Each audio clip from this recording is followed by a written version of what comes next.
Good morning, dear students. So our next lecture is on homologous series. In the previous lecture, we have discussed about the functional group. So let us start our new topic, homologous series. इस topic को start करने से पहले मैं आपको जो है कुछ जो है यहाँ पर सीरीज जो है आपको लिख कर दिखाता हूँ, जिसमें एक जैसे फंक्शनल ग्रुप प्रेजेंट होंगे या वो जो है उनमें कुछ ट्रेंड होगा। तो देखिए, पहले हम एल्केन्स की ही बात करते हैं। तो एल्केन्स में फर्स्ट मेंबर जो है CH4 है, मीथेन है। इसमें number of atoms of carbon 1 है, number of atoms of carbon 2 हैं। तो इस चेन में सेकंड कंपाउंड होगा C2H6। थर्ड हो C3H8। और अगर 4 कार्बन आइटम हो तो आप लिखेंगे C4H10। इस तरीके से आप नेक्स्ट लिखेंगे C5H12 एंड सो ऑन। अब एल्कीन्स को लिख लेते हैं। एल्कीन में आप देखेंगे फर्स्ट मेंबर क्या है भाई आपका C2। अकेला कार्बन तो होगा नहीं, तो 2 से ही जो है आपकी चेन स्टार्ट होगी। और यहाँ पर आपका C3H6। कार्बन की चेन C3H6। 4 है C4H8, C5H10 सो ऑन। इस तरीके से एल्काइंस की सीरीज को देखते हैं। इसमें भी आपके कम से कम 2 कार्बन होंगे C2H2, C3H4, C4H6, C5H8। एक और ले लीजिए, इधर एल्कोहल्स के ले लेते हैं।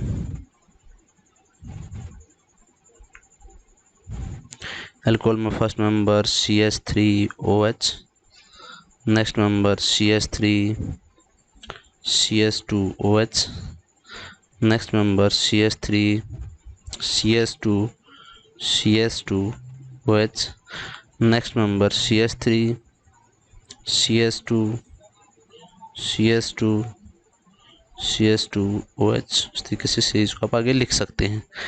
नेक्स्ट ले लेते हैं एल्डेहाइड। एल्डेहाइड में देख लीजिए भाई, फर्स्ट जो आपकी सीरीज है HCHO, next CH3CHO, next C2H5CHO, next आपका C3H7CHO एंड सो ऑन। इसके अलावा आप और भी लिख सकते हैं, जो आप कीटोन के लिए लिख सकते हैं, कार्बोक्सिलिक के लिए लिख सकते हैं। तो देखिए, इनमें कुछ सिमिलरिटीज़ हैं। क्या सिमिलरिटीज़ हैं देखिए, एक बार सिमिलरिटीज़ को देखते हैं। देखिए भाई, इस सीरीज़ को अगर आप एक जनरल फार्मूले से रिप्रेजेंट करना चाहें तो लिख सकते हैं CnH2n+2। इसको आप एक जनरल फार्मूले से रिप्रेजेंट करना चाहें तो लिख सकते हैं CnH2n। इसको लिखना चाहें तो CnH2n-2। इसको आप लिखना चाहें तो CnH2n+1OH। इसको आप लिखना चाहें तो CnH2n+1CHO। ठीक है, यानी कि आप किसी भी सीरीज को एक जनरल फार्मूले से रिप्रेजेंट कर सकते हो। दूसरा, इधर देखिए भाई, इनमें कार्बन और हाइड्रोजन का डिफरेंस देखिए। अगर एक से आप अगले में आते हो, एक कार्बन इंक्रीज करते हो तो हाइड्रोजन कितने इंक्रीज होते हैं? 2।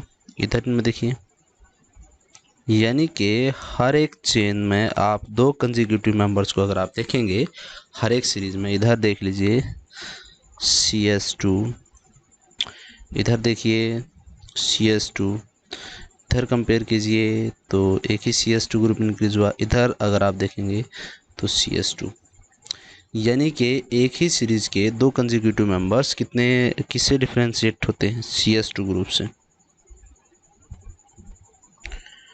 दूसरा, जब आप सीरीज में डाउन आते हो तो मॉलिक्यूलर मास बढ़ेगा भाई। कितना मास बढ़ेगा, क्योंकि यूनिट CS2 इंक्रीज हो रही है तो मोलिकुलर मास भी कितना बढ़ेगा, CS2। कार्बन का मोलिकुलर मास 12, हाइड्रोजन का 1, तो मोलिकुलर मास कितना इंक्रीज हुआ, 14 यूनिट। ठीक है। दूसरा, जो आपकी फिजिकल प्रॉपर्टीज़, देखिए कोई भी कंपाउंड दो तरीके की प्रॉपर्टीज़ पोजेस कर सकता है, या तो उसकी प्रॉपर्टीज़ फिजिकल प्रॉपर्टीज़ या फिर केमिकल। तो अगर बात की जाए फिजिकल प्रॉपर्टीज़ की, तो एक सीरीज़ में अगर आप इस तरीके से मेंबर्स को ले लेते हैं, तो फिजिकल जो प्रॉपर्टीज़ हैं, देखिए जो आपकी फिजिकल प्रॉपर्टीज़ हैं, तो physical properties show A gradation with the increase in molecular mass. For example, आपका फिजिकल प्रॉपर्टीज मेल्टिंग पॉइंट आप ले सकते हैं, बॉइलिंग पॉइंट आप ले सकते हैं, जो आपका सोल्युबिलिटी आप ले सकते हैं। तो इस तरीके से फिजिकल प्रॉपर्टीज़, जब आप मोलिकुलर मास को इंक्रीज़ करते हो तो आप क्या देख रहे हो भाई, इधर जो आपके 14 यूनिट जो है वो मोलिकुलर मास इंक्रीज़ हो रहा है। मोलिकुलर मास अगर आपका इंक्रीज़ होता है तो हम कह रहे हैं भाई कि आपकी जो फिजिकल प्रॉपर्टीज़ है दे शो एक ग्रेडेशन। क्या मतलब ग्रेडेशन का मतलब, जैसे फॉर एग्जांपल आप नंबर्स को इंक्रीजिंग ऑर्डर में लिखते हो तो उसको हम एक ग्रेडेशन बोलते हैं कि 1 बाई 1 करके इंक्रीज़ हो रहे हैं।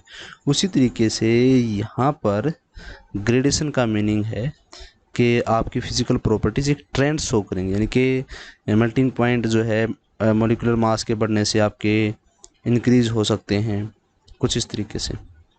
क्लियर है, समझ पा रहे हैं आप मेरी बात को, कि जब आप जो फिज़िकल प्रॉपर्टीज़ हैं, अगर आप किसी सीरीज़ में अगर आप जाते हैं और आप देखते हैं कि मोलिकुलर मास जो है वो एक एक करके 1 बाई 1 इंक्रीज़ हो रहे हैं 14 यूनिट से, तो फिजिकल प्रॉपर्टीज़ ग्रेडेशन शो करती हैं। तो मेल्टिंग पॉइंट और बॉइलिंग पॉइंट और सॉल्युबिलिटी क्या करेंगे, ग्रेडेशन शो करेंगे, यानी कि मोलिकुलर मास के इंक्रीज़ होने से आपका मेल्टिंग पॉइंट और बॉइलिंग पॉइंट इंक्रीज़ होते हैं, तो आपका मोलिकुलर मास इंक्रीज़ हो रहा, तो सीरीज़ में जब आप ऊपर से नीचे जाएंगे तो ये चीज़ें इंक्रीज़ होंगी।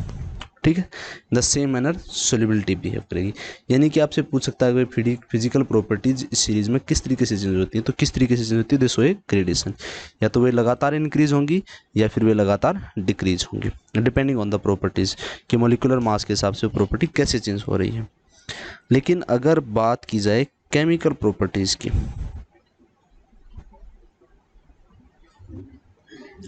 तो देखिए भाई केमिकल प्रॉपर्टीज़ किस बात के ऊपर डिपेंड करती हैं, केमिकल प्रॉपर्टीज़ डिपेंड करती हैं आपके कि आप के मॉलिक्यूल में कौन सा फंक्शनल ग्रुप प्रेजेंट है। यानी कि अब तो आप एल्केन को भी, एल्कीन और एल्काइन इनको भी एक किस्म से इनमें भी इनको भी आप फंक्शनल ग्रुप के अंतर्गत जो है आप काउंट कर सकते हैं। यानी कि अगर वो एक ही सीरीज़ के मेंबर्स हैं, यानी कि उनमें एक जैसा ही फंक्शनल ग्रुप प्रेजेंट है, यानी कि एक सीरीज से आप उनको रिप्रेजेंट कर सकते हैं, यानी कि या तो वो एल्कीन से बिलोंग करता है, एल्काइन से, या एल्केन से बिलोंग करता हुआ मेंबर्स है, या एल्कोहल से बिलोंग करते हुए मेंबर्स हैं, तो फंक्शनल ग्रुप में क्या होगा, तो हमने देखा था कि वह functional group regardless of length of chain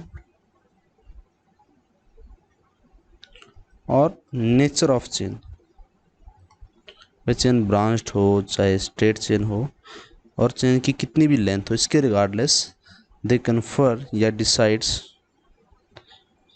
the chemical properties. मतलब क्या इस बात का कि देखिए ये आपके पास जो सीरीज़ है, इस सीरीज़ में ये अल्कोहल ग्रुप प्रेजेंट है, तो इस सीरीज की प्रॉपर्टीज अल्कोहल ग्रुप, ये फंक्शनल ग्रुप डिसाइड करेगा, ना कि ये इस जो है चेन की लेंथ। इधर फंक्शनल ग्रुप आपका ये एल्डिहाइड ग्रुप डिसाइड करेगा, ना कि ये चेन की लेंथ। क्लियर है?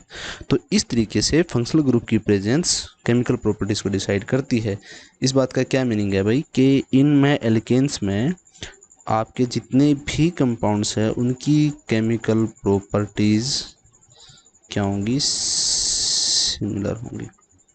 ठीक है, यानी कि सभी अल्कोहल्स एक दूसरे से जो केमिकल प्रॉपर्टीज़ हैं वो एक जैसी शो करेंगे। एल्डिहाइड एक जैसी केमिकल प्रॉपर्टीज शो करेंगे। मतलब ये है कि मिथेनॉल के कंबशन पर अगर आपको carbon dioxide, water vapours, light मिलती हैं तो आपको इथेनॉल के कंबशन पर भी वही मिलेगा, प्रोपेनॉल के कंबशन पर भी वही मिलेगा। ठीक है, यानी कि अगर आपने मिथेनॉल के लिए कोई केमिकल प्रॉपर्टीज डिसाइड करके रखी है तो हर एक अल्कोहल के लिए वही जो है केमिकल प्रॉपर्टीज होंगी। क्लियर है? चाहे आपकी चेन कितनी भी लंबी हो, यानी कि केमिकल्स अल्कोहल सीरीज में आने वाले इस तरीके के सारे मेंबर्स जो है वैसा ही बिहेव करेंगे। तो इस सीरीज को क्या कहते हैं, होमोलोगस सीरीज। ठीक है, तो आप इस तरीके से बता सकते हैं कि भाई what is a homologous series. ठीक है, तो ए series in which same functional groups are present which decides the chemical properties of the compounds. ठीक है, the members of homologous series difference two consecutive members of a homologous series differ by CS2 group. They can be represented by a general formula. They show a trend, that is there is a increase of 14 unit molecular mass when we go down the series. Physical properties show a gradation with the increase in the molecular mass. ठीक है, but remember one thing, the chemical properties in homologous series all the members show similar chemical properties. Clear है? तो ये हमारे लिए बहुत ही important topic रहने वाला भाई। होमोलोगस सीरीज से मैनी टाइम्स जो आपसे क्वेश्चन आस्क किए जाते हैं, किस तरीके से क्वेश्चन पूछता आपसे। देखिए, आपसे क्वेश्चन पूछ लेगा कि by taking an example of homologous series, by taking an example of homologous series, define the properties of homologous series। ठीक है, तो आपको होमोलोगस सीरीज कोई भी एक एग्जांपल लेकर, और कई बार पर्टिकुलरली एग्जांपल दे देता है, by taking an example of homologous series of ketone aldehyde. अब उसमें बच्चे यहाँ पर गलती कर देते हैं, या right molecular formula of first 6 members of homologous series of alcohols।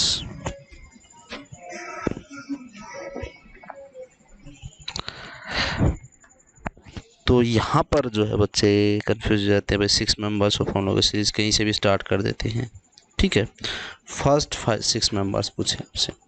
ठीक है, कई बार एल्डिहाइड के पूछ लेता है, और कहाँ से स्टार्ट कर देते हैं हम, CH3 CHO से स्टार्ट कर देते हैं, पूरा ही क्वेश्चन रॉन्ग हो जाता है, जबकि मेंबर्स HCHO से स्टार्ट होते हैं। कई बार आपको फर्स्ट यहाँ पर 6 की जगह 3 मेंबर्स दे के फार्मूले की बजाय पूछ सकता है टू द स्ट्रक्चर। कई बार आपसे पूछ सकता है इलेक्ट्रॉन डॉट स्ट्रक्चर। ठीक है, तो हम यहाँ पर मैं आपको होमोलोगस सीरीज का एग्जांपल दे रहा हूँ कार्बोक्सिलिक ग्रुप, कार्बोक्सिलिक एसिड। जानते हैं आप इसमें ओइक एसिड।